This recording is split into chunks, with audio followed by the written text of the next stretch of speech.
First ஃப்ளோரில் work பண்ணும்போது கீழே இருக்கிறது மாதிரி இல்லாமல் மேலே பிளானை வந்து மாற்றுறீங்க, மாடிஃபை பண்ணுறீங்கன்னா கீழே சுவருக்கு மேலே சுவர் வர இடங்களில் மட்டும் 9 inches பிரிக் ஒர்க்கு போகிறது பெட்டர்.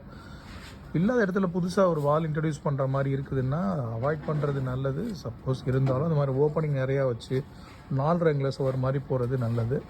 இதில் வந்து லோடு ரெஸ்ட் ஆகாத மாதிரி இந்த மாதிரி ஒரு ஃப்ரேம் ஸ்ட்ரக்சராக இருந்ததுன்னா அதில் ரூஃப் லெவலில் பீம் டைப் பண்ணினோம்னா பெரிய அளவில் இங்கே லோடு ட்ரான்ஸ்ஃபர் ஆகாது.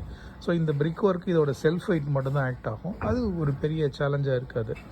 கிரவுண்ட் ஃப்ளோர் மட்டும் இருக்கும்போது இதுக்கு மேலே கட்டுறதுக்கான தேவை எப்போ வருங்கிறது நமக்கு தெரியாது.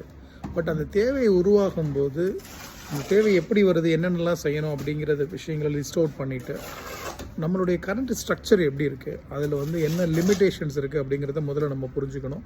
ஸ்ட்ரக்சரலாக நம்ம எதை பண்ண முடியும், எதை பண்ண முடியாது அப்படிங்கிறத அண்டர்ஸ்டாண்ட் பண்ணிக்கிட்டு அதற்கு உரிய தொழில்நுட்ப வல்லுநர்கள் உதவியோட, உதாரணத்துக்கு ஒரு ஸ்ட்ரக்சரல் கன்சல்டன்ட்டோடைய சஜஷன் வாங்கிக்கிட்டு ரூஃப் எப்படி அமைக்கணும், லோடை எப்படி வந்து ப்ராப்பராக டிஸ்ட்ரிபியூட் பண்ணணுங்கிற விஷயத்தெல்லாம் தெரிஞ்சுக்கிட்டு சரியாக இதை அப்ரோச் பண்ணினோம் அப்படின்னா சேஃபாக இருக்கும்.